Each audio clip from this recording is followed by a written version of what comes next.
very exciting reunion and party, but we will go ahead and get started with our Tuesday, October 25th agenda session. We'll take a motion for our minutes. I do have a motion for the minutes. Minutes will stand without objection. Before we get into our items this evening, let me double check one thing at the end. I have under department report a wastewater update, but I think that might be an error. Is that, Joda, is that correct? Yeah, the administration doesn't have a wastewater report today. Okay, thank you. We will strike that from this afternoon's agenda. Ordinances on final reading. Public Works, we have covered these items in committee. Are there any questions or lights? I will watch the board. If any council member would like to make comments, you'll take a look at final reading. Ordinances under first reading. Councilwoman No, we are prepared to take action on this planning item A this evening. Thank you, Mr. Chair. We are with one condition. Very good. And I'm assuming we will see a full presentation on that and an amendment forthcoming. Absolutely. Thank you, ma'am. Appreciate your work on that. Council under resolutions, economic development.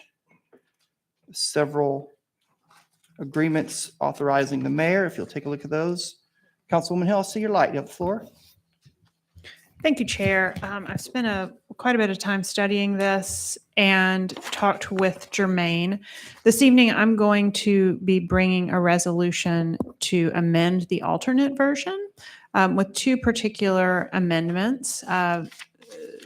One is requiring that stormwater fees be paid by anyone with a TIF agreement.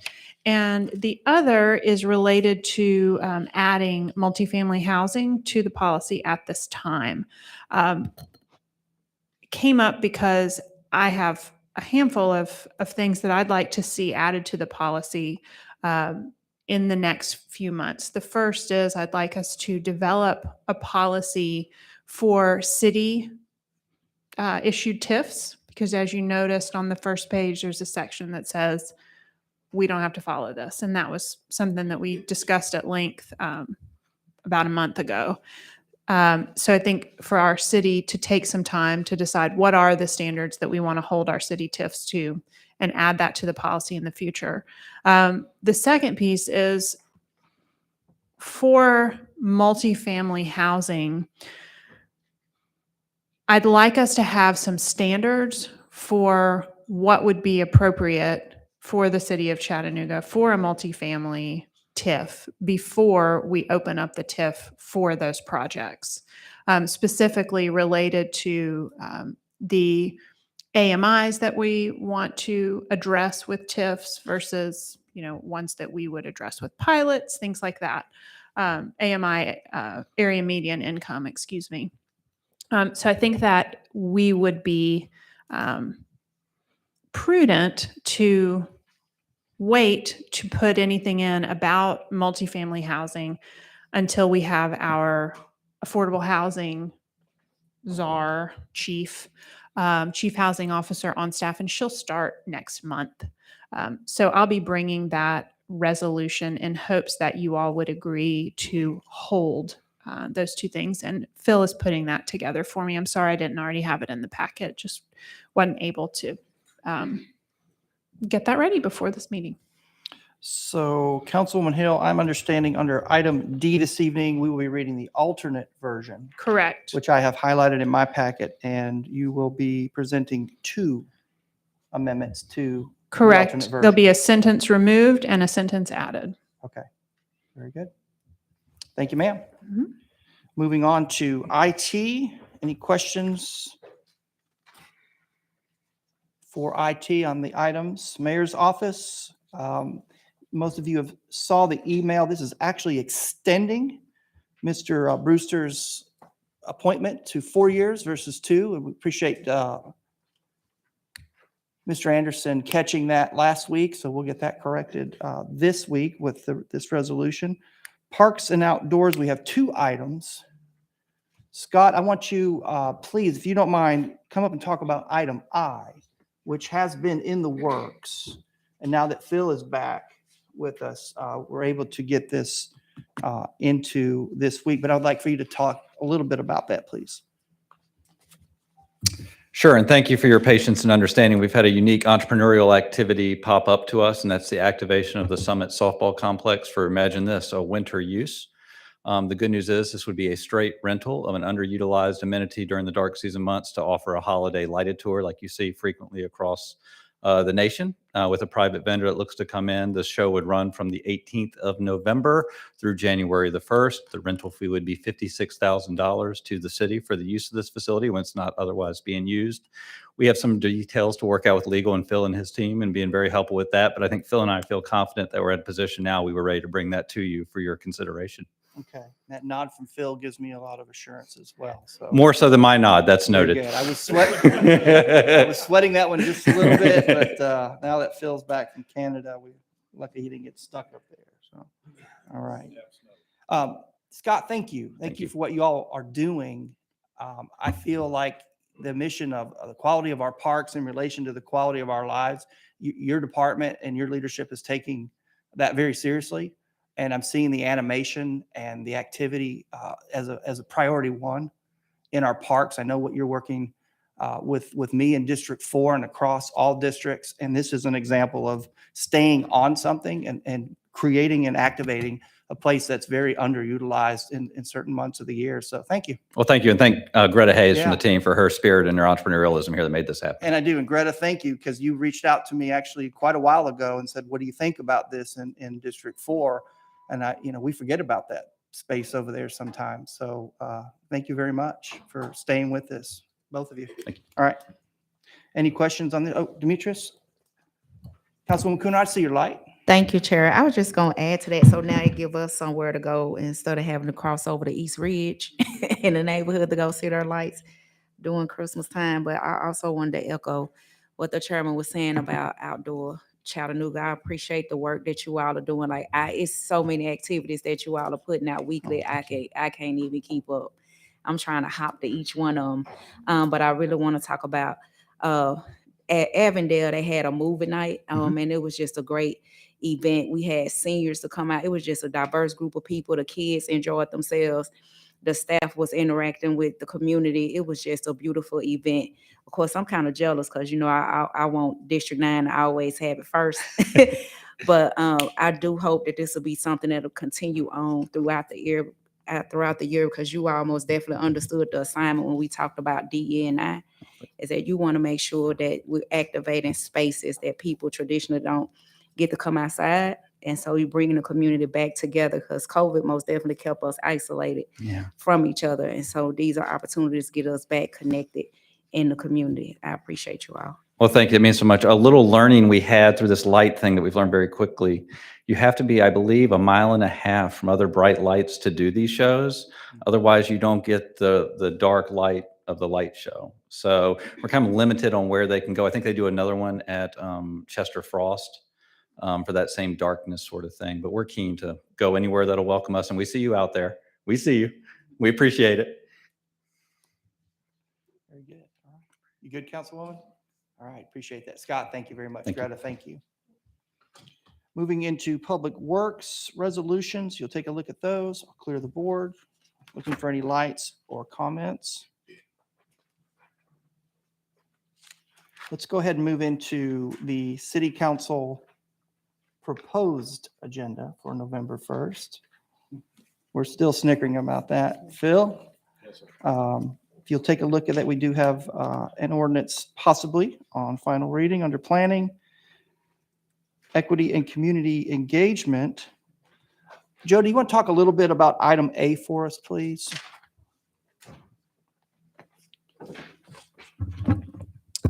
Yes. The purpose of this ordinance change is simply to correct the language where previously it referenced the Office of Multicultural Affairs, and now obviously we have the Department of Equity and Community Engagement, and to outline its functions and purposes. I believe at the Equity Committee a little bit later, there will be kind of a detailed discussion of that, but that item simply acknowledges the shift that Mayor Kelly has made to emphasize community engagement, the focus on equity in the department, and then also our burgeoning Office of New Americans, and just wanted to make sure that was reflected in the ordinance.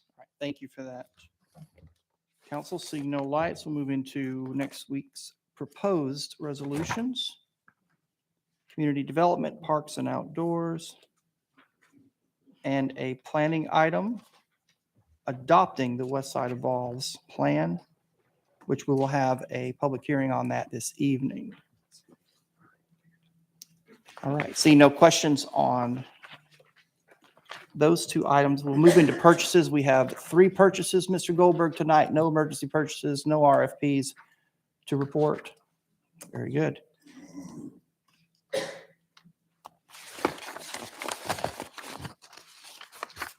you would look in future considerations, the list is a little light this week. We have mayor's reappointments to a couple of boards. We have an item under IT. Tyson, you were going to prepare us a little information on that item, were you not? Item A.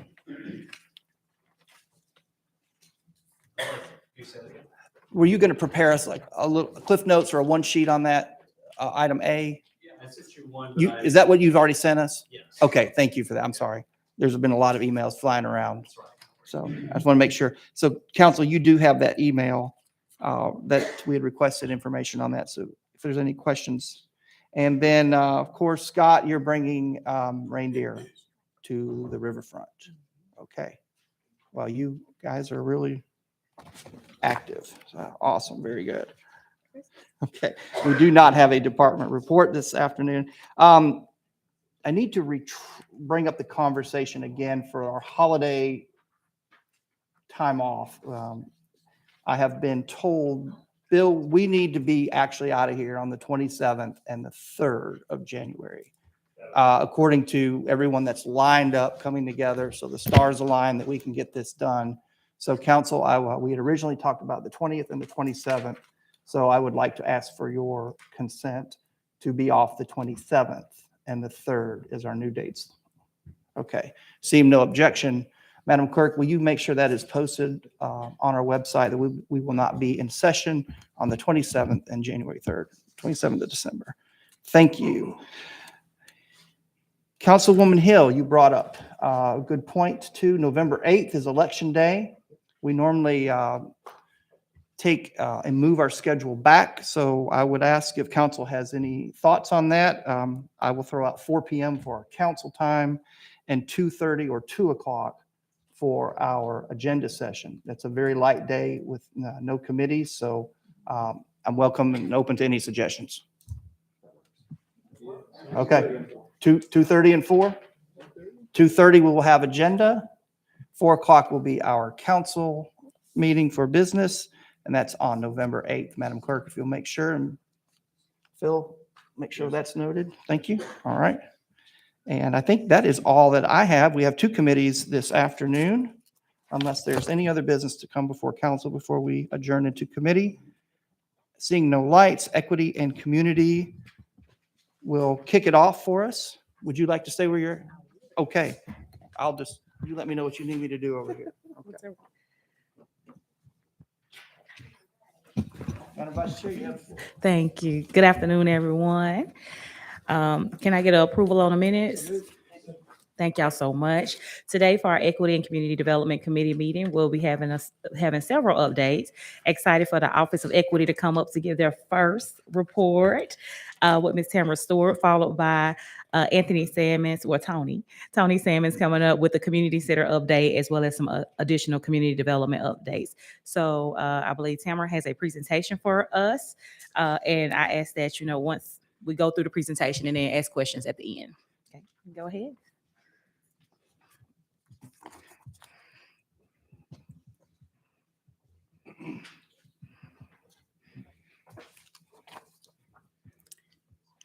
That is not my presentation.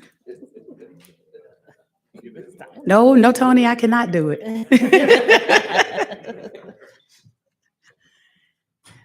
Thank you. Good afternoon, council. Thank you so much for the opportunity to come and give an update on our department. But I also want to thank you all for the support and interest that you all have shown to me in these first 7 months as I've been in the role as the Chief Equity Officer. I appreciate the collaboration that we've had and you all inviting me to your events and engaging with me as we work to build a foundation for this department. Over the last 7 months, I've had an opportunity to talk to a whole lot of people across the city, different stakeholders, community members, business leaders, nonprofit organizations, and we will continue those engagements as we work to build the strategy for this office. And today I want to talk to you a little bit about some of the things that we have accomplished, but then also a look to the future for some of the things that we are going to go after for the rest of this fiscal year. So the mission statement for our department is to really be a catalyst in the city and in the community, promoting equity, diversity, inclusion, and justice through education, outreach, and advocacy. And I want to point out the word catalyst in that statement because we really do see ourselves not just as agents of change, but also facilitators of change as we continue to elevate the issues of many residents within our community.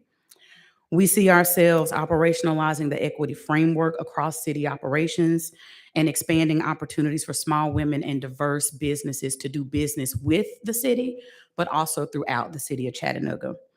And the way that we want to do this is by embedding equity in everything that we do from a city operations standpoint, but then also engaging with local business leaders and partners to make sure that our small women and minority-owned businesses are supported and have access to those opportunities to be able to compete across a wide variety of sectors within our city. This is my current staff org chart, and I would like for Esai Navarro and Karen Collins to please stand. They are two directors within my organization. Karen is the director of supplier diversity, and Esai is the director of the Office of New Americans. Thank you both so much for all of your support as we have been forwarding this new path within this department. Vanessa Jackson could not be here today because she is serving in a different capacity on jury duty, but I wanted to make sure that I acknowledged her as well. You will see that we have one vacancy that's listed that is moving to be filled. I finished the interviews yesterday, so I'm moving towards a decision for the Director of Community Engagement. And then we have 2 open positions that will post in November for Equity Program Specialists. So the Office of Multicultural Affairs was originally established in November 2005 by city ordinance to cultivate an environment of understanding, respect, and equality of rights for diverse cultural populations in Chattanooga. And one of the things that I'm so proud of to be a part of this administration is really the expansion of that as we move closer to a one Chattanooga vision. And so what we've done is we've sunsetted the Office of Multicultural Affairs and really absorbed those functions into the Department of Equity and Community Engagement. Truly, because the understanding is that sometimes equality, by giving everyone the same of everything, does not necessarily meet all of the needs of the community. So we're moving towards an equity framework where we are assessing the needs of members of our communities as we determine what those resources and what those supports need to look like. So really shifting from equality to equity. And so those functions are being absorbed into the Department of Equity and Community Engagement.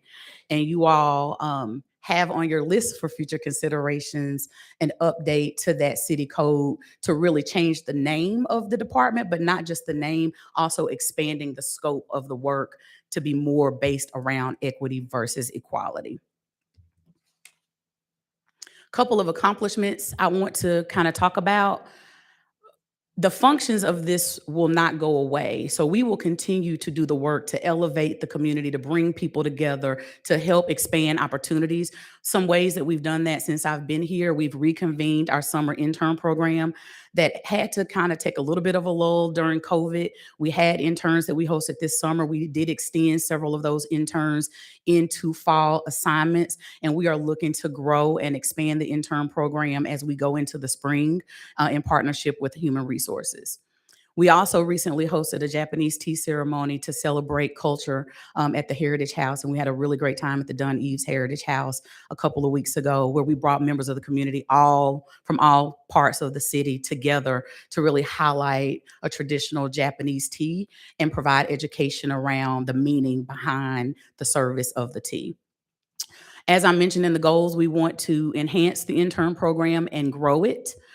We want to continue to partner to host and promote cultural events that either we are promoting as the host or in partnership with Parks and Outdoors, Community Development, and other city partners. But we also have been sought out to elevate and promote events from local community members, and we have started doing that as well. And then we will have an ECE, Equity and Community Engagement Advisory Board, understanding that there did used to be an OMA advisory board, and there's a lot of interest from the community to maintain a direct level of input into how we lay out the strategy for our department. So we will be reinvigorating an advisory board so that we can engage members of the community more directly into our work. Office of New Americans.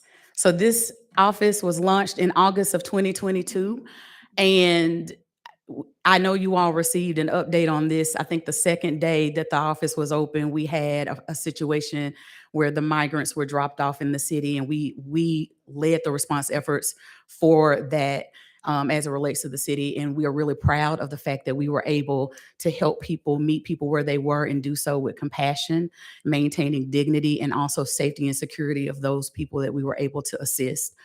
So the first thing in terms of accomplishments, we hired the director and we started the office, and then we responded immediately and effectively as a city. And that was a collaboration and partnership across multiple departments.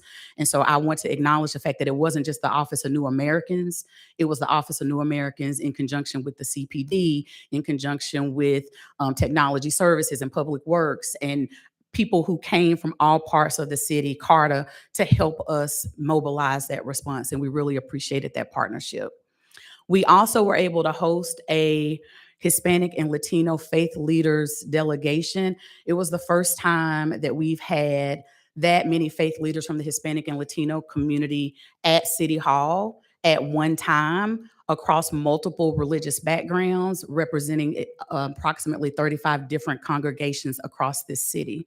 So we have received overwhelming feedback from the pastorate and the lay pastors that were a part of that, to the extent that we plan to continue to hold those convenings on a quarterly basis so that we can make sure that we're elevating that they have a mechanism to elevate the concerns of their community, and we have a mechanism to get information to members of the community all across the city. So we were very excited to be able to do that and really look forward to engaging them further. Some goals that we have coming up: we want to develop a special immigration juvenile pipeline to employment and citizenship. This will be really streamlining and connecting a network of support as we develop the pipeline so that people work through in a streamlined and coordinated fashion. We've got multiple partners across various agencies that we'll be working with on this effort, to include the Juvenile Justice Center, the Hamilton County Schools, nonprofit partners, and members of the legal community. We also will collaborate with the CPD on internal to CPD and city employees training efforts, but also community training efforts to help prevent crimes against members of this community and also support the victims in a more robust fashion. And we're really excited about the commitment from Chief Murphy and the CPD to make sure that we have representatives in the community where people feel like they can build inroads to trust through Hispanic liaison officers. And we're really excited about that. Also, we are working with multiple partners to establish a data plan, because what we've understood, particularly around the immigrant and refugee community, is that data is sparse and very fragmented across different agencies. So we're looking to be able to collate that information, figure out where are those trusted entities so that we can get true and accurate data around who's in the community so that we can best leverage services in a meaningful and strategic way. Supplier diversity. So a couple of the accomplishments that we've had in supplier diversity, we've streamlined the certification renewal process for those businesses that were already registered to do business with the city to make it easier for them to renew their certification and reduce administrative burden. We've also increased participation in the minority business roundtables, which is really an outreach effort to provide networking opportunities and connection to resources and support for small women and minority-owned businesses. Some of the businesses are at the startup phase where they are at idea and concept. Some of the businesses are at the stay space where they want to maintain the business that they have and they want to maintain the health and thriving of their organization. And then we have some businesses that participate that are at the scale up. So they're looking to grow and expand their business opportunities. And so we try to make sure that we have programming that meets the needs of everyone across those different areas. We had our last minority business roundtable event last night. For this calendar year, we'll reconvene in the new year. We had 75 businesses registered.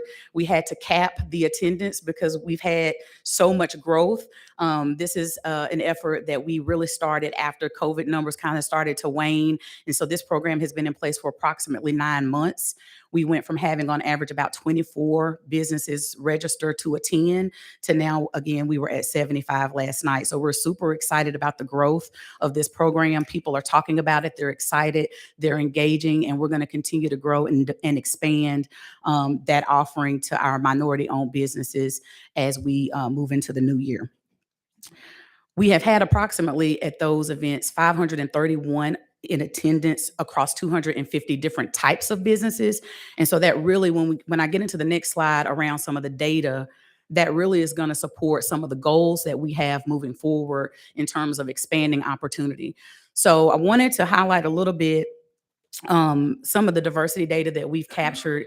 We've been working very closely with Kevin Bartonfield in purchasing and with Jermaine in economic development to make sure that we are aligning our strategies across those three groups to best meet the needs of small women and minority-owned businesses, and that we have a focus on the events that we do, such as the purchasing fair, the strategy that we're building as we continue to lay out policy and inform how we're going to accomplish the goals of the One Chattanooga Plan, and then also the data and making sure that we're collecting the same data and looking at the same numbers to really track and monitor progress.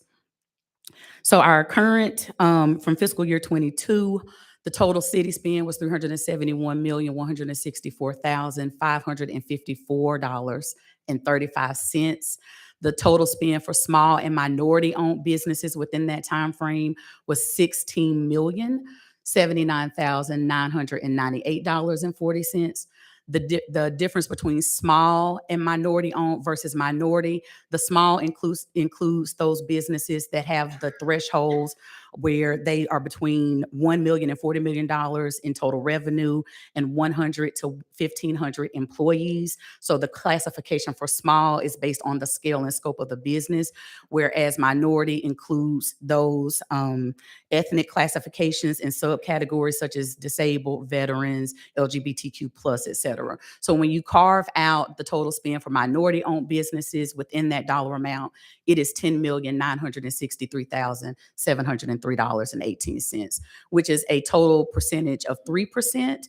And we have a goal going into this fiscal year of 3.5%. So we will be tracking to that. And as we start to gauge the policy, the data that we're collecting, and where we've got gaps, we will continue to move that goal forward. And this is directly in line with the disparity study that you all approved in, I want to say it was February of 2021. So this directly correlates to the findings of the 2019 disparity study. So we will continue to report on these numbers. And we have several other goals that we will be looking at, such as increasing the number of MWOB registered businesses by 20%, and then also increasing the diverse spend across business classifications by 10%, so that we really start to leverage a diversity of vendors across different categories of spend based on service type and goods type. So we will continue to establish targets for that and monitor that as we progress, but that's where we're going to start. Community engagement. So we've held a community engagement strategy session with the publicly facing departments across the city to make sure that we were aligned and moving in the same direction, and also collaborating with each other and had line of sight to what was being offered about across the community so that we could leverage and pool resources, but then also have a general awareness in case we're out and we're met by members of the community asking questions. We will continue to convene those touch points across those different departments to make sure that we stay in sync as we are starting to include and increase programming and events across the entire city. We also, in our department specifically, supported multiple community engagement efforts around major initiatives that we as an administration have as priority or that were already in the works across across other departments. Some key goals. So as I mentioned, I want to make sure that we get the offer extended for the director role. We want to develop a comprehensive community engagement strategy across the entire city. So we are talking with one voice. That will be done in partnership with Tony and the communications department and several other partners to make sure that when we show up, people have a consistent look and feel, and we don't come across as siloed across the city, depending on what area you represent. And we will continue to work on developing metrics to track progress and also measure performance to ensure that we are being equitable in terms of where we're sponsoring events, where we're showing up for places, where we're holding things. So we will continue to establish targets in those regards. So current department priorities, number one, fully staff the department so that we can make sure that we have the capacity to be able to meet the need.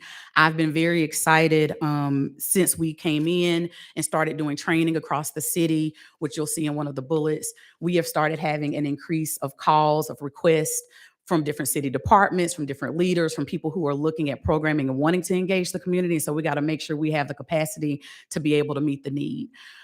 As we are starting to look at internal operations, we see ourselves as a thought leader and a partner to help inform policy from a purchasing standpoint, surely, but then across other services and other methods of outreach that we are engaging across the city so that when we are looking at where we're going, the communication channels we're using, when we're hosting events, we're doing so with an equitable approach and so that we can make sure that all members of the community feel as though that they can engage with the city. We have provided training for all the city managers that have gone through the supervisor training in partnership with Human Resources. So we were able to make sure that we had time on those agendas, and we trained approximately 329 managers over the last several months around diversity, equity, and inclusion to make sure that we're all speaking the same language and we have a baseline understanding. But we are now in the works to develop training for all city employees. And so you will see provide diversity, equity, and inclusion training for all city employees as a current priority, because we want to make sure that everyone has an understanding around what it is we're going after and how we should treat each other, not just in the city in terms of employee to employee, but also how we should engage with our community members.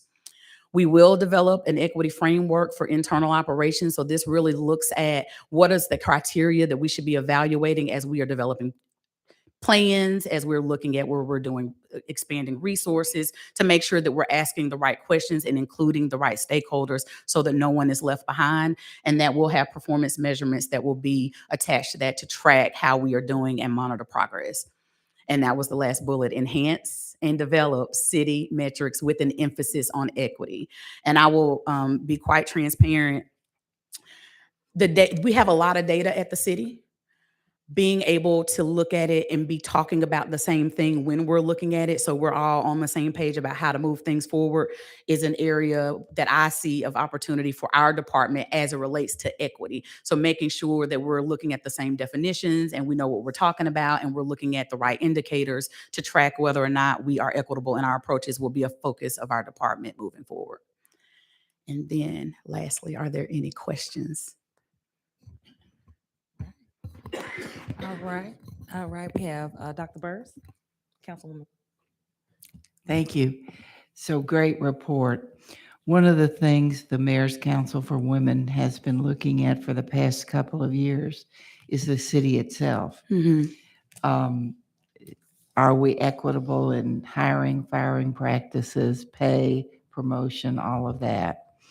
It's my understanding that when there's no identifiers, no factors to identify people, that those data are available.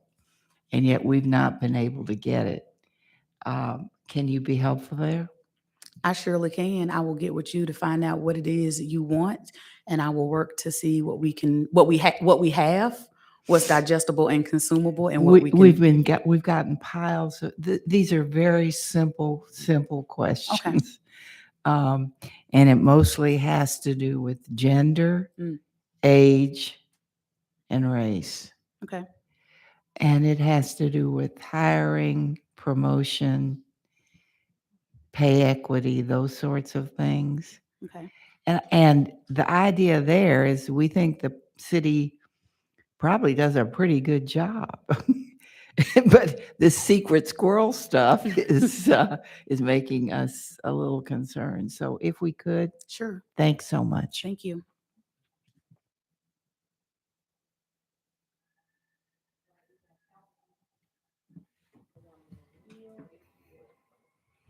Am I all set?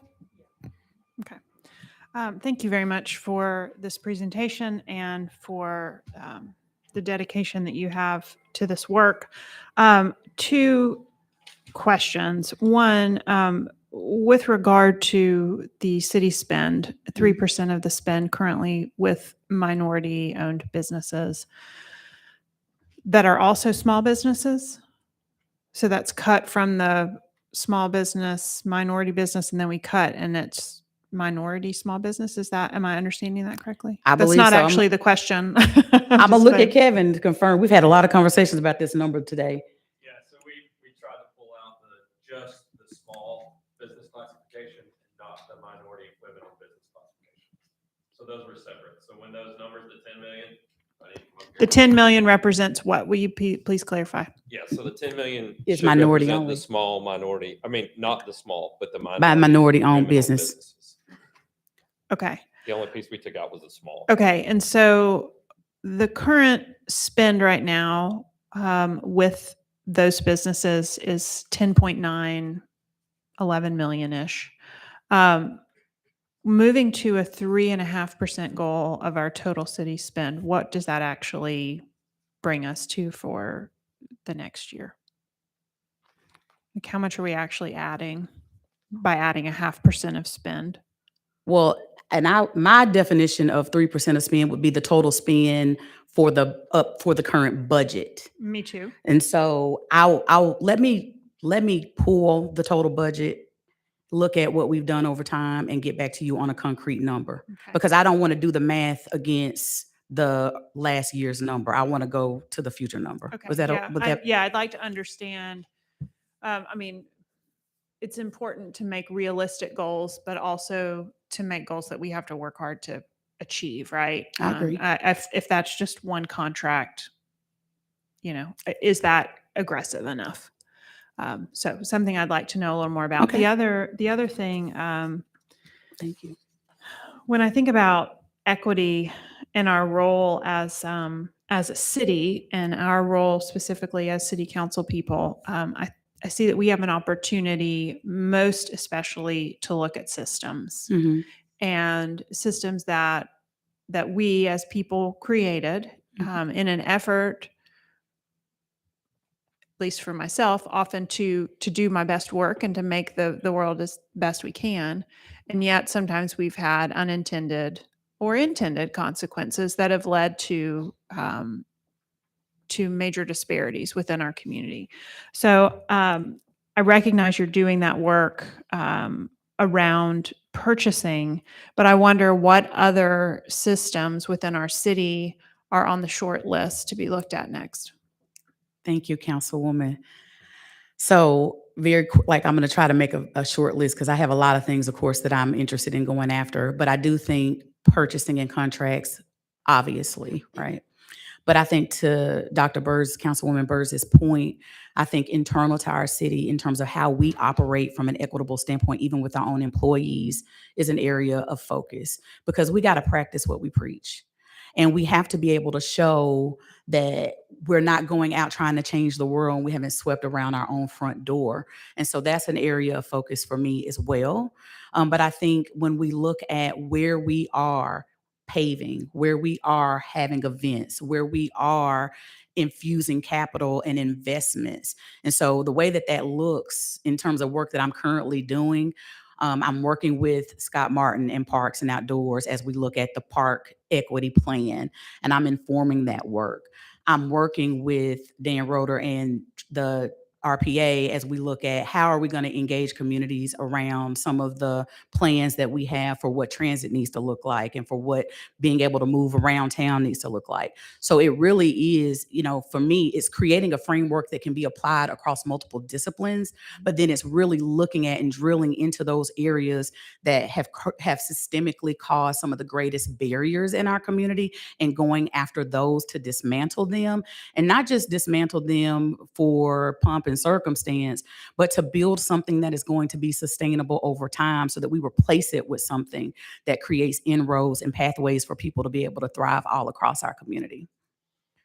Two systems or ordinances, things that have, and resolutions that have been on our desk recently. One is planning and zoning chair. Just today, I was in a conversation about the fact that that I think that we are going to try to approach from a modern perspective, and yet we probably need your team's ears and eyes and brains on that. Another one would be something that seems somewhat mundane, but things like this TIF resolution that we're looking at. TIF resolutions affect millions of dollars for the developer, but also hundreds of millions of dollars in development in communities that, we're all here trying to do our very best. But I would look to the Office of Equity to help us know if we're inserting things that are going to have unforeseen negative impacts to our community down the road. So please know that I'd like that from your department. And we would be happy to oblige. And I appreciate you considering us and wanting that collaboration and that input from our department. I think when you talk about an equity framework, when we bring a framework and we've got to build a way of being. And when this becomes a way of being, then perhaps we don't even have to have that department. But right now, we still need to talk about sustainability, and equity is one we absolutely have to have until we are being it. So thanks for what you do. Thank you.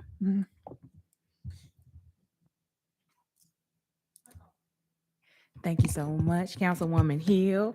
I don't see any more lights or any other questions. So thank you so much, Tamara, for your presentation, your first presentation. And Councilwoman Hill actually tackled into my question about the percentage of minority-owned businesses and things. And I think that data is very important for us, especially as we begin to approach budget season again, having this in mind moving forward. So I really appreciate you very much. Thank you so much, Vice Chair. I appreciate you. Thank you. Yes, well done. Next up, we'll have Tony Sammons with some updates about our community centers, as well as and from the Office of Family Empowerment. Good afternoon, Councilwoman and members of council. I want to commend my colleague for outstanding initial report, with ours being our second report of our updates from our various divisions. This is part 2 of our report from August. So we'll only be hearing from our community centers team, as well as our director for the Office of Family Empowerment, and giving you an update also on our community advisory committees as well. So we'll start off with both Chris Brown and Ty Moore, our directors of community centers, followed by Rachel Howard of the Office of Family Empowerment.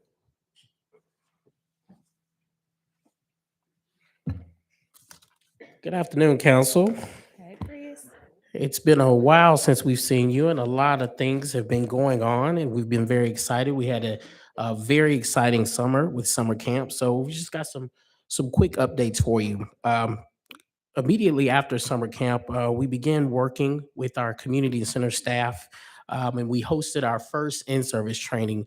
One of the biggest things that Tony has tried to instill in our department is training. So we were able to outline our policies and procedures training for the entire division of community centers.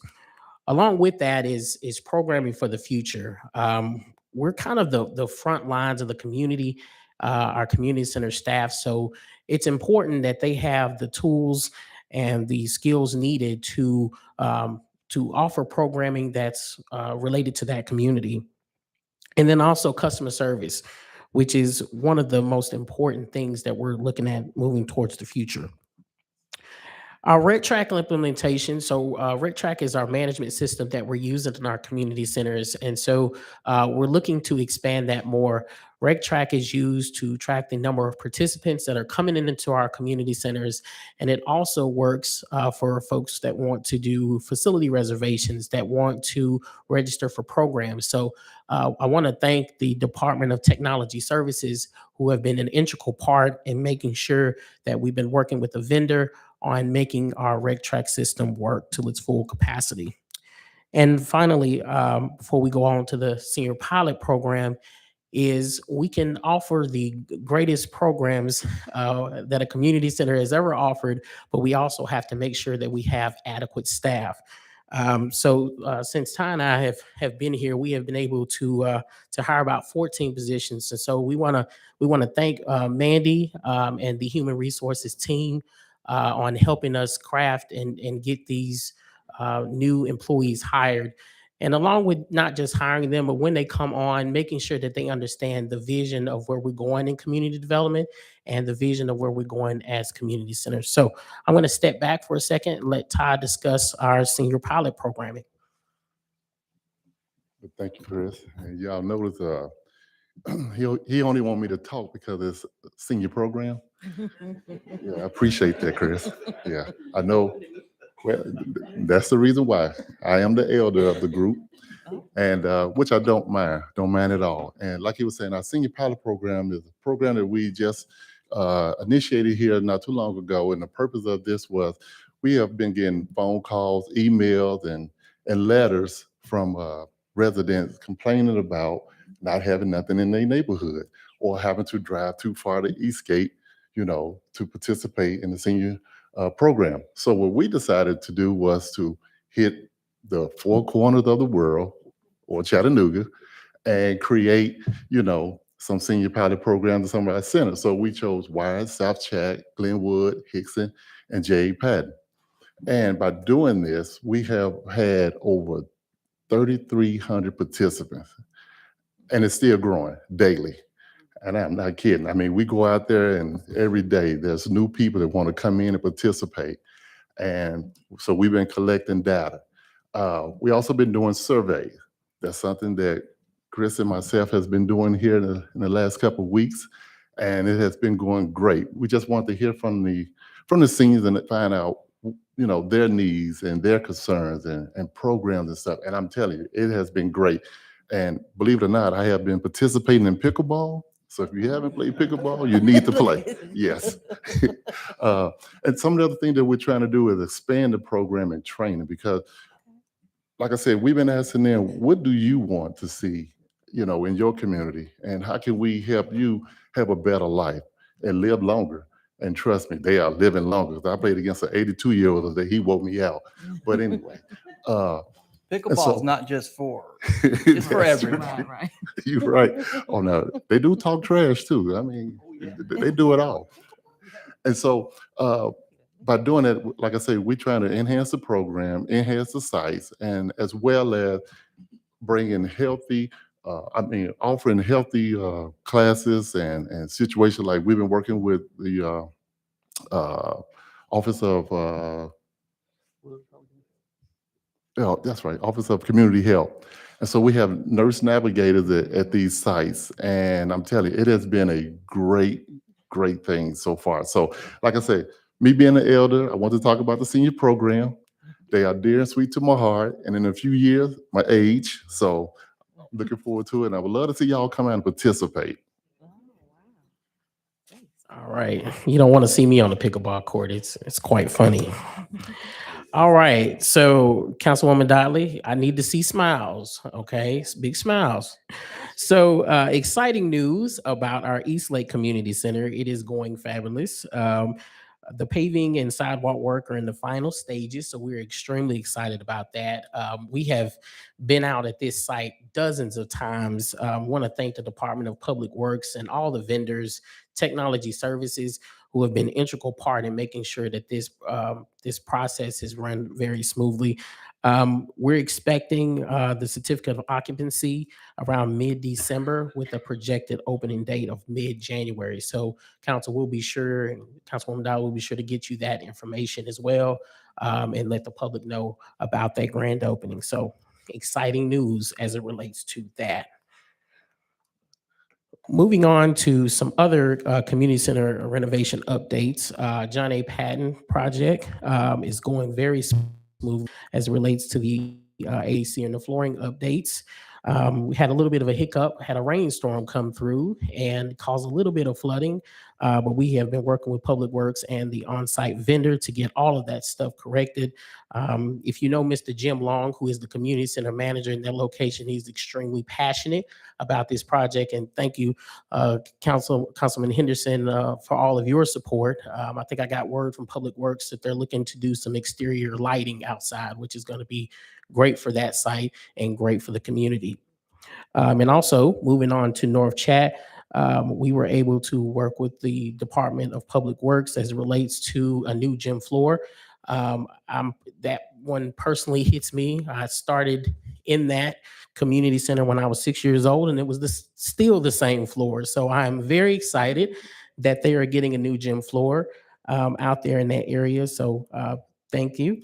And also, the most exciting one is at the Eastgate Senior Center. Got word from Public Works that site is starting today to get a new floor. So the seniors are going to be kicking the leg when that floor gets in. So we are extremely excited about that. And I spoke a little bit about this at our last presentation about community center signage. On October the 11th, we did our kickoff at the Chris L. Ramsey Senior Community Center. This was the first sign to be officially changed. And so we are extremely excited and extremely honored as we remember Mr. Ramsey. He was a personal mentor to me and to so many people. So we are very excited. If you have not been there, there is a plaque that is sitting as you go into the community center. And so it really, for our staff, it meant a lot, and especially for the community. So this is the first of many. We've been working with Public Works, and you should start seeing some of those signage changes starting in January. So, all right. And I think Tony's going to come up and discuss a little bit about our Community Advisory Committee updates. Yes, sir. I forgot it's me. I'm waiting for Darren Sears, chairman. Are we good?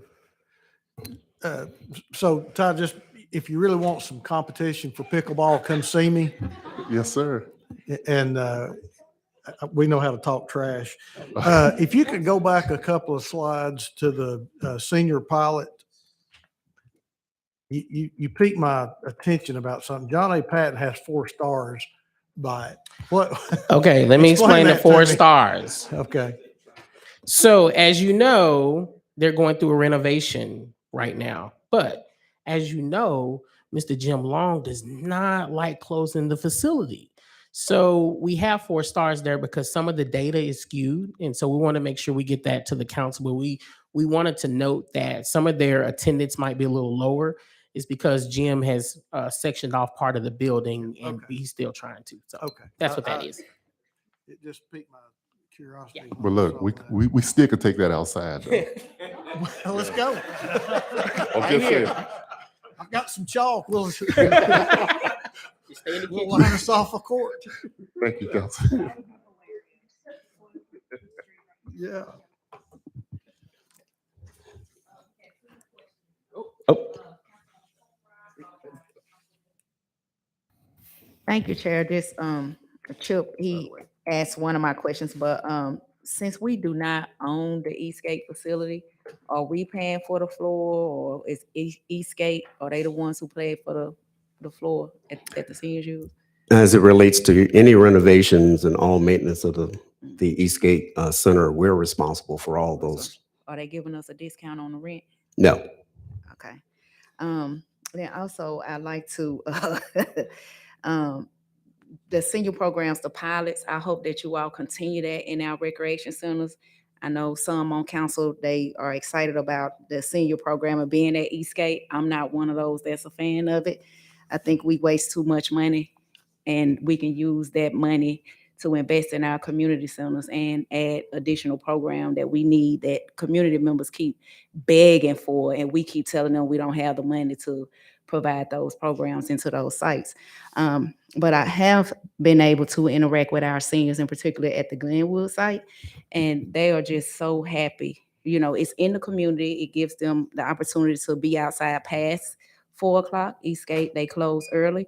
They're engaged in different activities like spades, you know, the things that we like, you know, Black communities and seniors, they like to play. I actually learned the line dance, the We Can't Get Enough of You by Tamia from our seniors. I learned it at the Glenwood Center. So I'm often there on Thursday, you know, running tens on the spade table. So if anybody know how to play spades, you can come hit me up at the Glenwood Center.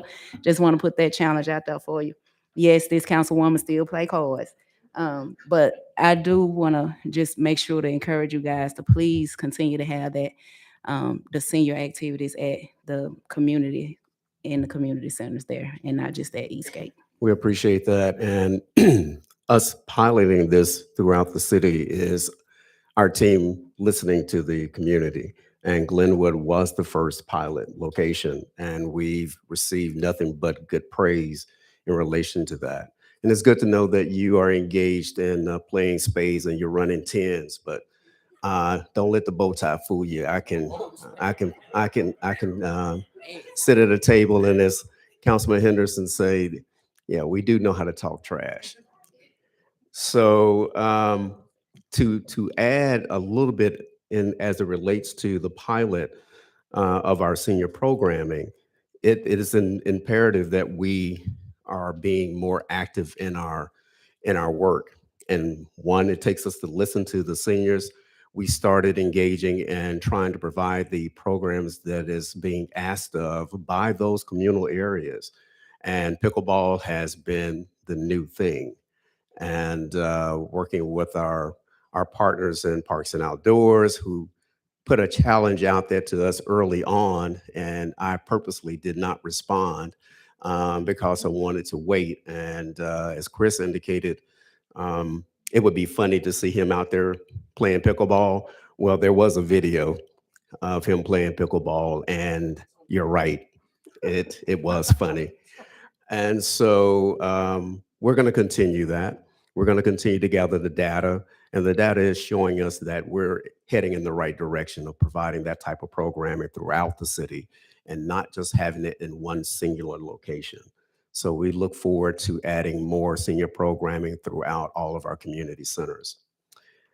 Just shifting just a little bit, giving you an update on our community advisor committees. Remember, those are ones we spoke to you about the last quarter that are the voices Tony, I of. got one more light. Oh, I'm sorry. If you don't mind.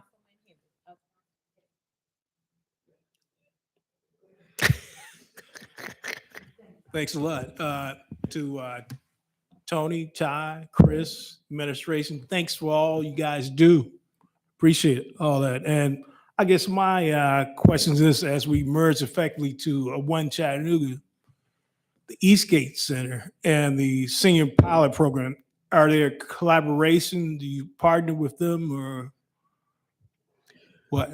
They're not separate. This is really trying to enhance providing more resources throughout the city. Eastgate currently is still doing what they have been doing for a number of years, but answering the call to our citizens who have expressed that they have challenges trying to get to Eastgate from their home locations. So we wanted to put a pilot out in different areas of the city to see if indeed placing those activities in their areas, making it more accessible for them to participate, to see if indeed we're tracking the right way, and it has been successful. So this was not in replacement, but to answer the call. Okay, thanks. Okay. Again, our community advisor committees will consist of our citizens in the respective neighborhoods where our community centers are housed. And there are the voices that will be working hand in hand with our center staff, our administration, as well as being the voice to the mayor's staff as to what our citizens have identified as their needs and their desires. We have done a lot of work in this area, and I want to introduce Gary Rudolph.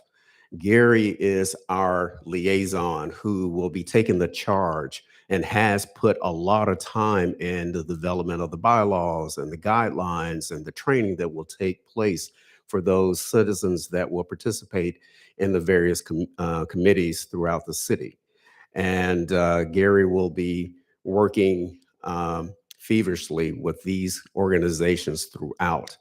And we're ready now. We have gotten all of our background work done. We have been advertising, trying to get more citizens who are interested to participate on one of the committees. And so we've got several names that have been shared with us that we are going through the final steps and getting those individuals prepared to come before council for approval, where we can stand up several of our committees, hopefully within the next month. And I'm breaking my own protocol. I was going to save the best for last, but as I'm pausing before bringing Rachel up, I'd like to introduce to you our new addition to our team, one that I've been trying my very best to get this role filled, and that is of our deputy for the department. I'd like to introduce to council and to our guests in the chambers, Mr. Don Walker, who comes to us from a long tenure of working with the Chattanooga Aquarium. And Don, let you come and say a few words. Good afternoon, council. Again, I'm Don Walker, and I'm just so excited to be a part of this dynamic team in community development. They are just a special group. And of course, I look forward to serving the residents of Chattanooga. I've closed out my 12th day working for the city, and I can tell you it's been busy. I've gone to 4 community centers, plus the Heritage House, and I've talked to over 40 staff members. So I can tell you the team is working hard, and I've hit the ground running. So I'm very excited to be a part of this team, and certainly look forward to serving our community. Thank you. Thank you. And the only worry I had before Don finished his 12th day, okay, was that he was coming back the day after the first day. And when he did, I asked him, so what do you think? And he said, I had no idea. I think I need to wear a different pair of shoes. So he did hit the ground running. We are working harmoniously as a team and working with all our leadership to move our agenda forward. So at this time, Rachel will come before you with updates from the Office of Family Empowerment. Rachel, before you start, if you don't mind, I'd like to take Mr. Walker, welcome. I appreciate you coming on board. And I wanted to say also you mentioned Gary Rudolph, and I'm really excited about that because I've known Gary for probably 25 years, and he is a giant in this community as well. And I'm very excited to hear of him, of his placement. So thank you. Thank y'all. Good afternoon. So quick update on OFE. We have been interviewing to fill open positions. We have a lot of vacancies, which Councilman Coonrod can tell you about. She's heard us complain. We have extended offers this week for 2 additional vacancies, so that's good news. We are interviewing this week for a front desk clerk. I hope to have that selection made before November 1st. And we have 2 positions for the water program that are in the process of being created and posted in Oracle. I hope to get those up pretty soon so we can start hiring those. And then we have 1 additional navigation clerk position to post to help our navigation team. But we have added some really exceptional people to our team, and we have a great group of people working in OFE to get the work done. So I'm pleased about that. That's a good bright spot. We had our annual in-service training the week of September 26th. We learned about eviction prevention from our former city attorney. We had a mock eviction court in our office, which was really fun, and we learned a lot about what that is like for our clients. And we had our required annual trainings around compliance, Title VI, ADA, confidentiality, and others. And we did our annual ROMA training. ROMA is Results-Oriented Management and Accountability. It's a framework that is used throughout community action across the country to shape our program delivery and our reporting and tracking of our outcomes. I'm a nationally certified trainer in ROMA, so I train our agency and other agencies across the state in how to implement ROMA in their agencies. And it's fun. We do it every year. If y'all want to come sometime, come on. We have served so far in Q1, the city's Q1, we have served 637 households in LIHEAP for a little over $450,000. And we have served 69 families in our family support program for a little over $120,000. Our team's been working really hard to meet the needs that are out there. Our fiscal year, we're on a federal fiscal year. So our fiscal year started October 1st. So we're seeing a huge increase right now in LIHEAP applications during this month.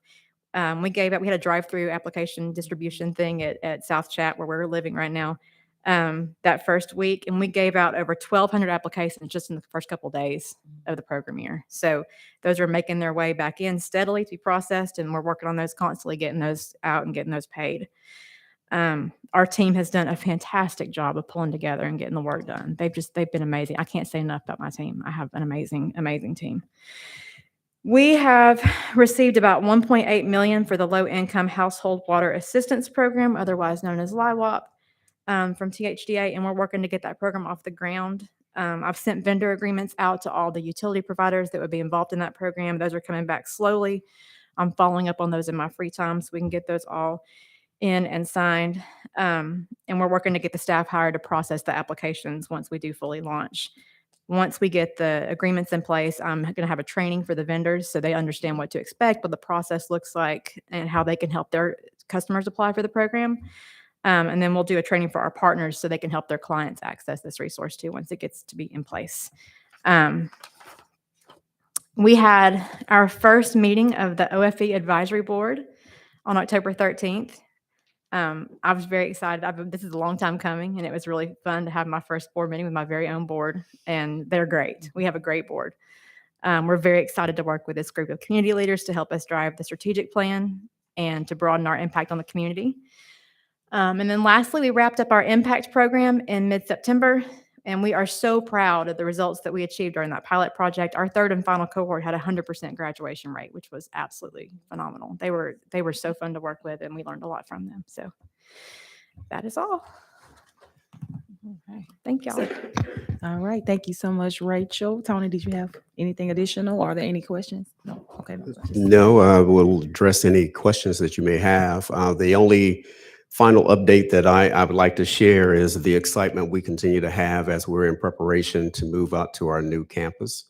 I was just out there again today to see how far we've gotten, and we are on target to hopefully move in or begin that moving process mid to late November.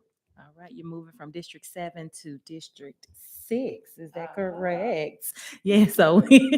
But the one thing I will say, just because we're housed there, we are all over the city. All over the So our home is the entire city. And moving to the Family Justice Center, which is a great place. Is that around the Family Justice Center? Okay. So we're excited about that move. And thank you, Tony, so much for your presentation. Oh, we had one light, Councilwoman Hill. Thank you, Chairwoman.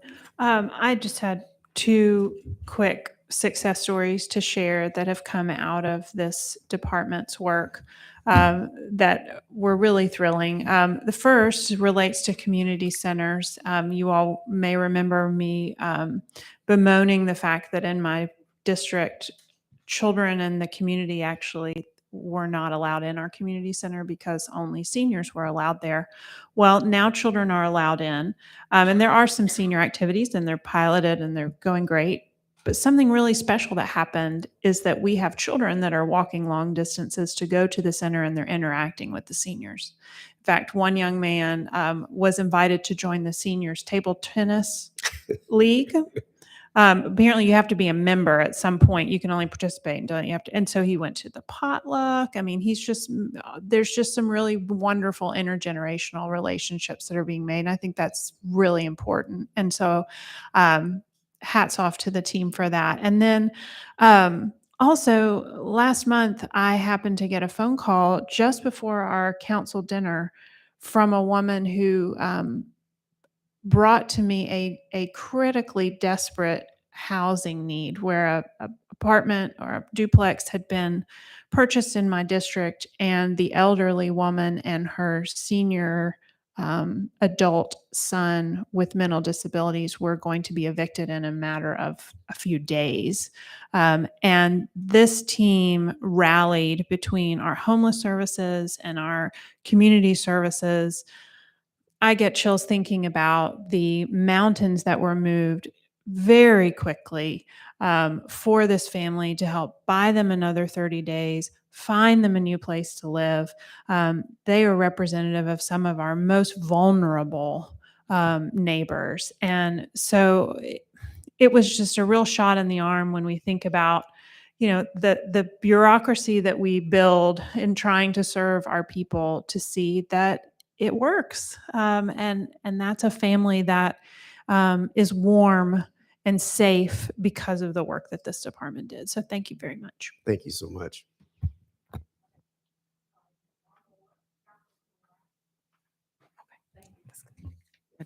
Thank you, Chair. Mr. Sammons, are there any plans for like services if you have a day that the services can be out into the community at the community centers? Because I know, although they're going to move to the campus in District 6, a lot of the communities, they don't have transportation to get there, have to take multiple bus routes. Or will services be streamlined to be accessible online? They can submit their documents or things like that. I know particularly in Eastdale, that Highway 58 area, Cromwell area, for instance, there's not a bus that come there at all. And, having the access to come get help from Office of Family Empowerment, maybe having to take an Uber, depend on somebody else to come. How can we make it more accessible for communities who are without transportation? Well, we're working on other delivery systems as well as looking into what possibilities we may be able to obtain in regards to transportation. But we're looking to take our teams. We're not just being housed at Midtown. Our teams are going to be scheduling to go out into the communities where it's going to be more accessible for them to reach our team. Our desire is to be more intentional about our work, meaning that we're taking the services to the community as opposed to being housed in a location that makes it more of a challenge for our residents to get there, to get the services that they stand in need of. So we're trying to remove those barriers by going to the people.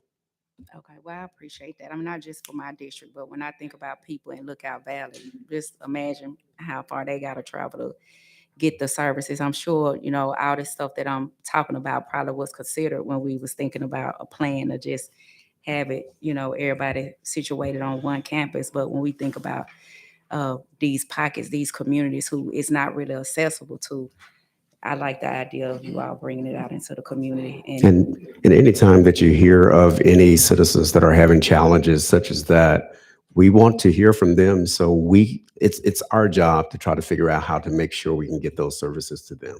Thank you. Appreciate that. All right. Thank you so much, Tony, for your presentation. You're welcome. Thank you. Oh, now it's time for public safety. Come on down. Councilman Henderson.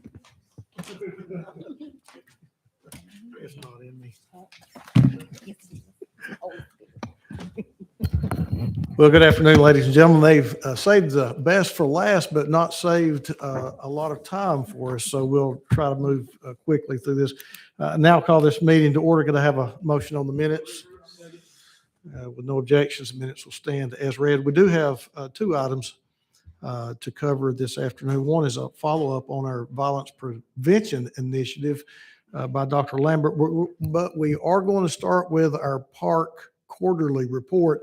And council, I do have some handouts available if anybody does not have theirs available just online. There is a version online, and we would like to welcome the new park chair, Miss Mary Ann Hensley. And did Miss Baker just throw you to the wolves and leave you all to yourself she today, or is she here? Apparently she did. Yeah, it's okay. It's all Well, right. She's a good teacher. we would like to welcome you to our Public Safety Committee, and you have the floor. Thank you, Council. As Mr. Henderson said, my name is Mary Ann Hensley. I'm the newly elected chair of the Police Advisory and Review Committee. So here to walk through our quarterly report for Q3, which hopefully you have in front of you and can follow along with. I can just kind of dive right into it. Should be pretty straightforward in what you're used to hearing. From July through September of this year, we have reviewed 62 cases involving 77 officers.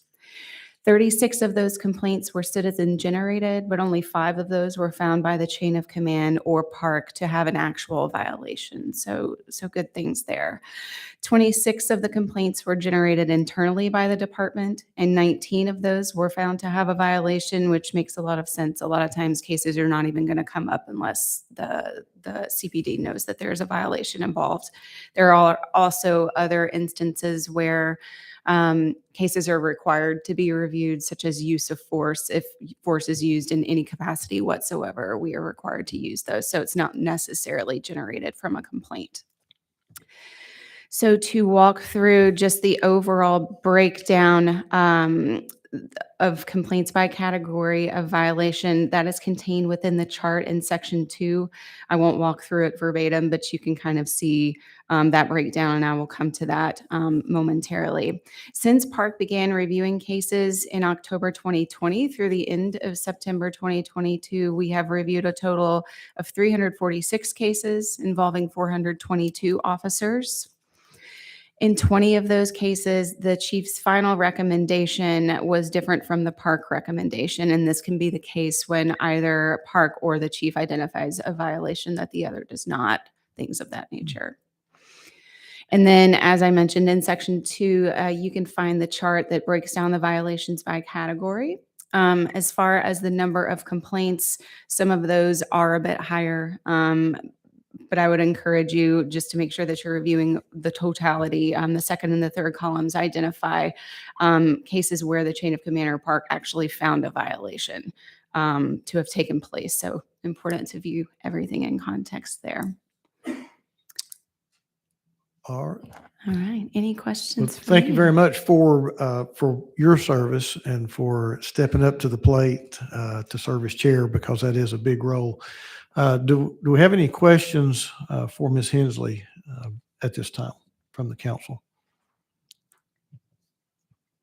Well, it looks like you've done a pretty thorough job on your first attempt here. Good job. Well, thank you, guys. Well, we do have one. Okay. Councilman Smith. Well, I don't have a question. He just wanted to heckle. Thank our most excellently appointed representative from District 3 and her appointment to Chair of Park. And thank you so much for being willing not to serve on this board as one of the initial members, but then also taking on this role, as the chair said. It is a very, very important role in giving these reports. While this one is short and you will not get any complaints based on the time, so waiting might have had its benefit today. Thank you so much for taking the time to be with us today and wait this entire time to be able to give you a report. Really appreciate all the work. Absolutely. Thank you all very much. Thank you. One more. Mr. Chairman? Thank you, Mr. Chairman. We're going to make sure you go first next time. So you'll have at least an hour worth of questions about it. So this was just the warm up. Appreciate it. Thank you seriously for your service. I know Councilman Smith has placed a great trust in you from the very beginning, and I'm just super excited to see you come on as chair and echo the sentiments for your leadership. So Thank you all. Thank you all very much. I think that concludes all of our questions. Thank you so much. All right, now we have a follow-up presentation on our violence prevention initiative from our August the 30th Public Safety Committee meeting. And I think Dr. Lambert has some data specific to each district that she's going to share with us at this time. Dr. Lambert? Good Welcome. afternoon. Good afternoon, Council. I appreciate the opportunity for the follow-up. I believe we'll have to do more of these. I did want to bring forward Chris Sands, who is the interim executive director for community safety and gun violence prevention. The Office of Community Health has been quite busy with our 3 program activities. This is one of our leading edge, just trying to get that program stood up with the staff. So we'll bring forward what Chris and I and our new public health data person have put together. But we look forward to coming back on a regular basis to provide more data, more information, and look forward to your questions on the presentation. Chris. Good evening to the council. Good evening. All right, as a quick update from the August 30th time that we met, we want to talk about community safety and what's taking place up to this point. The mayor's roadmap to end gun violence in Chattanooga asserts that gun violence is a public health crisis that is threatening the health and well-being of our city. To move towards a solution, the Office of Community Health charged its Community Safety and Gun Violence Prevention Division to work on a comprehensive plan that models intervention and prevention. We intervene to stop the current cycle of gun violence and invest in long-term initiatives to prevent it from returning. Couple of things I want to say first is I have a phenomenal team that I have been able to work with to provide both intervention as well as prevention. Ms. Deborah Maddox is here today and several others are watching online right now. And we've been working tirelessly around the clock to ensure that support has been taking place to make sure that our young people are taken care of. I'm not sure if you all have the PowerPoint or not, but. It- You don't have Is it PowerPoint? is it on that screen, at the big No, screen? sir. Okay, when it gets on the big screen, we'll have it in front. Yes, of us. sir. I think maybe that's what Dr. Lambert's working on. Okay. Thank you so much. But in the process of, while we're trying to get that under wraps, we've been doing a lot of things as it pertains to intervention and prevention with young people. There it is. All right. One thing that we want to make mention of is that the male brain isn't fully developed into his mid-20s. And there's a lot of things that's been taking place around this. So they're not small adults.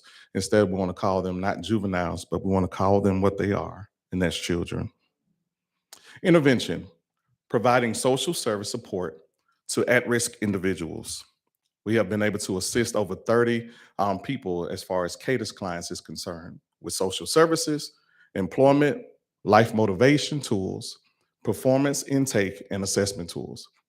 We have been coaching clients to meet their needs and achieving their goals, training those serving youth in mental health, enrichment, and various other areas. We have been in the process of supervising both master's and bachelor's level social worker interns to provide support in this endeavor. We have also been able to have a great partnership with a lot of people from the community, both nonprofits, churches, and various other organizations. We're so excited not only for those organizations, but I want to personally say thank you to Chief Murphy and the entire CPD. We've been able to partner on a lot of different events for our young people, both as it pertains to intervention as well as prevention. Currently, we've been able to target 8 schools consistently. That has been a great effort on our part. That's East Ridge High School, Howard High School, Red Bank Middle and High School, Orchard Knob Middle, Tyner High, Best T. Shepherd, and Brandon High School. Based on conversations that we've been having with young people, they've been talking a lot about future ready and things of that nature, but we also want to do something for their parents. So we've been having discussions with Principal Gerald Harris to ensure what we can do as it pertains to the community trade school to provide ongoing training and teaching, not just for the young person, but also for their family who are in need as well. Some of the things that the team has been great in doing is the reaction aspect of community safety. And what that is a partnership with CPD. We've been able to react to immediate concerns of victims of violence, witnesses, and all those other experiencing violence in our particular communities. We've been able to create and implement safe spaces for people, period. That's both young people as well as adults. We've been able to assist victims in providing detailed information, evidence, and testimonies about crimes to law enforcement and other various tools. We've been able to utilize the Big Small Stuff Fund to support the victims as well as the witnesses in times of emergencies.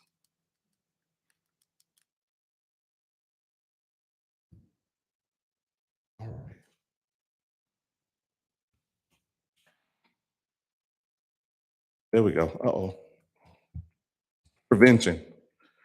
Instead of relying on the children to be more resilient, children need to have a safe space to go.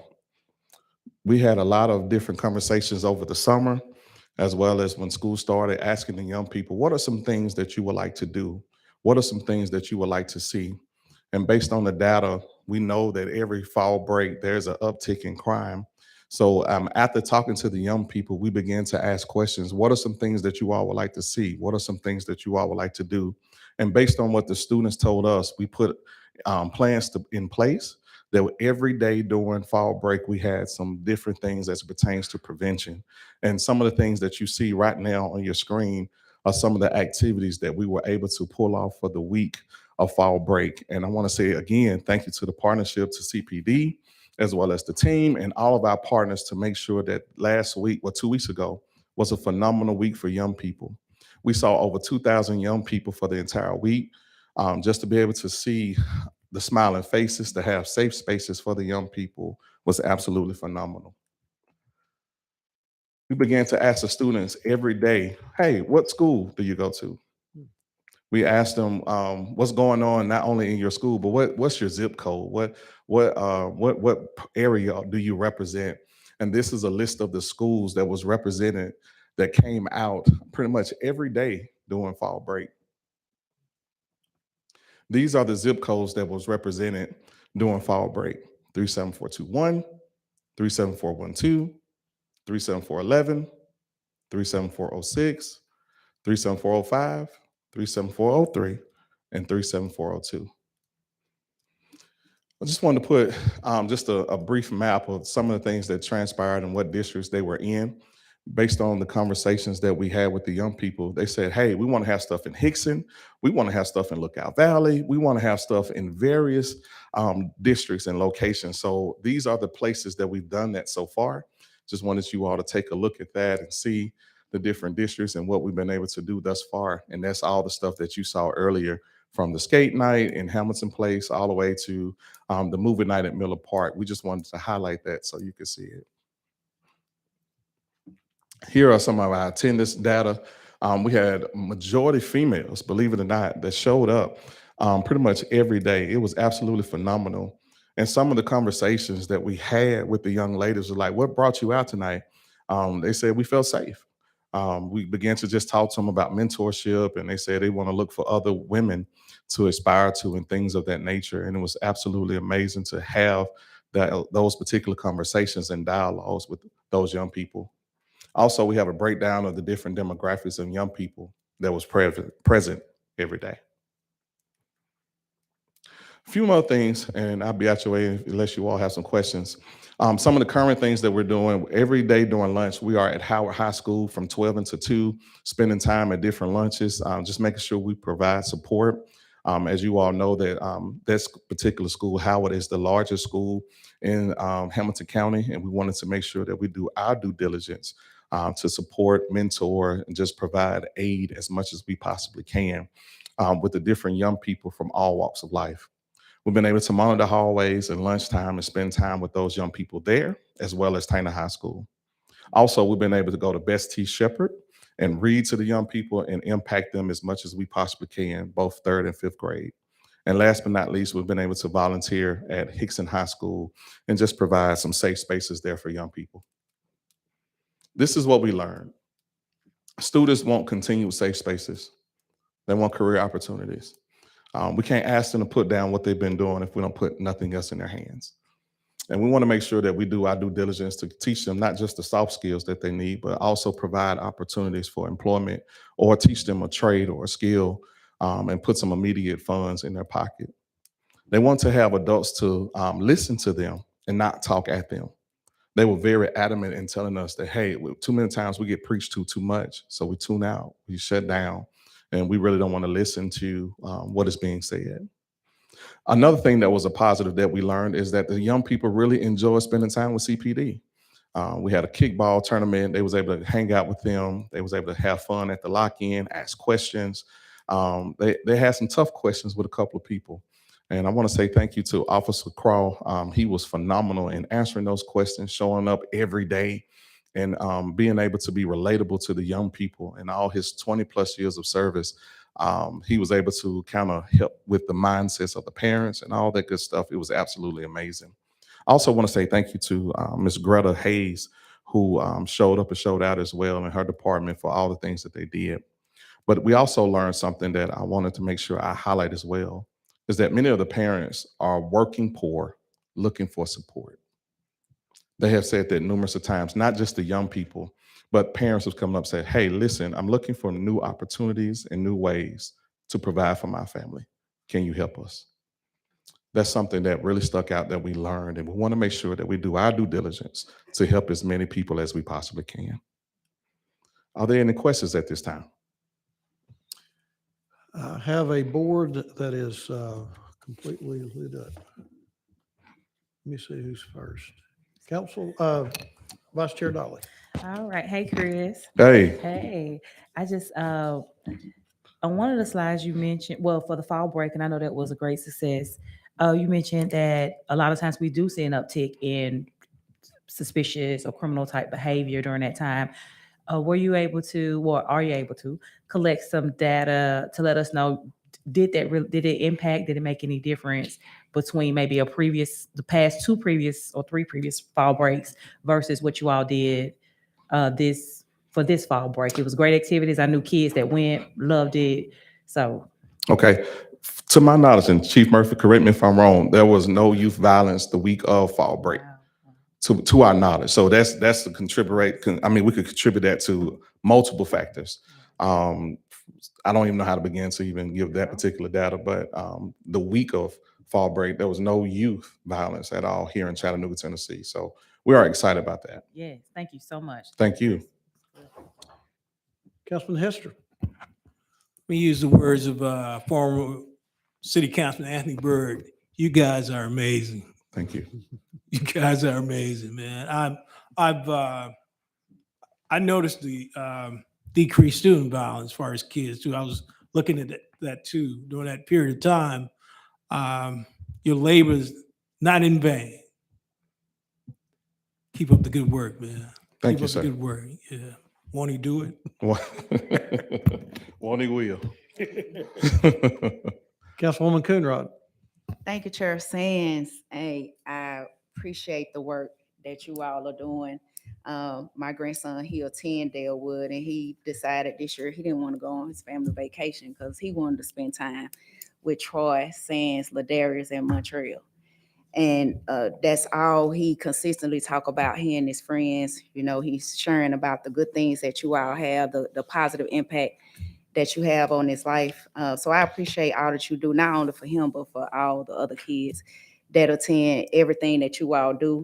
We previously was contracting with an organization called Fathers to the Fatherless, and they went out into the schools doing the same similar thing. And we as a council decided, one day, the service just wasn't needed. Although we knew the data that told differently. And then we saw the results of what happened once those services were removed from those schools. So I'm glad that you all recognize the need and are actively participating back into those schools, and actually doing the work, not just doing the mentoring portion of it, but the coaching, and also including families that are sending their students to those schools, and not just really concentrating in the core inner city areas, because what you showed here is that it's students from every zip code and attending every school that need these services, that are, working poor families are needing the assistance to help. It's a diverse group of family members. It's not just Black people. The story that we always hear, it's a variety of people that need the help. So thank you, and I hope that this will continue just throughout the year, not just fall break. I know you were wow. I saw you. My hats off to you all. But also, I want to know, you mentioned East Ridge and Red Bank. Do you know if their city council or county commission or their mayors are actively engaged in this work as well, or we just going out into those municipalities, and are they helping, like funding or doing anything? That I'm not sure of, but here's my ask to the council. If you all get the opportunity, let's go into the schools. I want you all to see what's taking place, hear from the young people, hear from the teachers, hear what's going on, and we can figure out what this principality is able to do and what you all can able to come up with. I can't speak for no one else, but my ask is for you all to go take a look and see what's going on and see how we can make a greater impact for our young people. That's it. Well, let me know. I'm ready every day. Thank you so much. I think that is all the lights that I have at this time. Do you have more to present to us, or? No, sir. I don't That's have it? anything else to present at this time. Okay, I thought maybe you were just taking a breath, but No, sir. All right. Well, thank you all so much. thank you. All right, Dr. Lambert?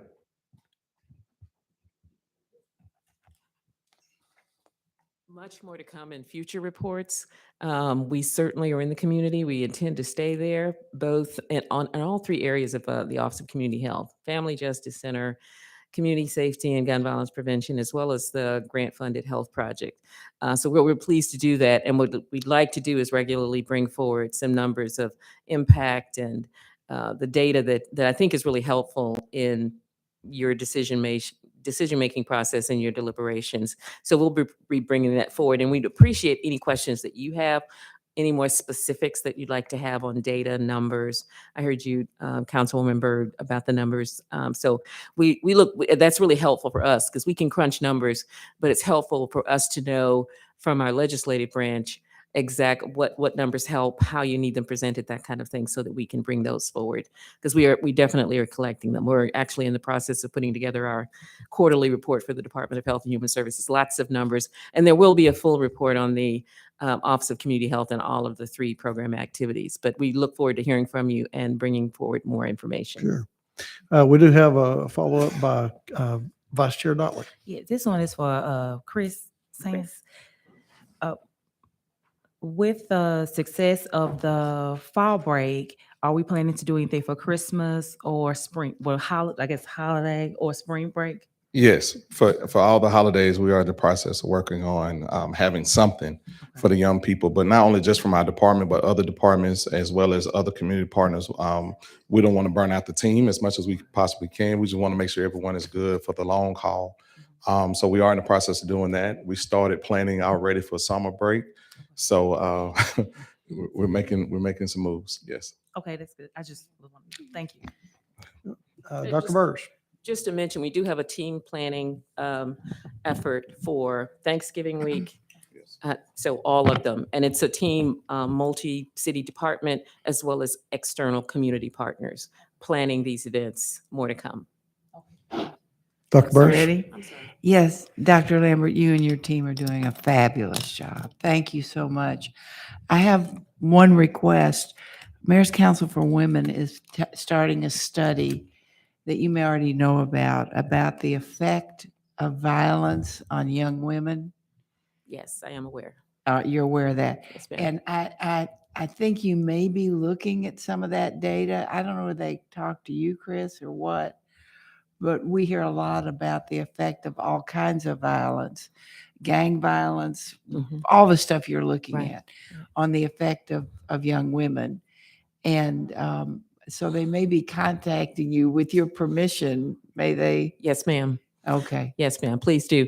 I mean, because we do want to look at that. We are following that. We do want to plan interventions that will address that.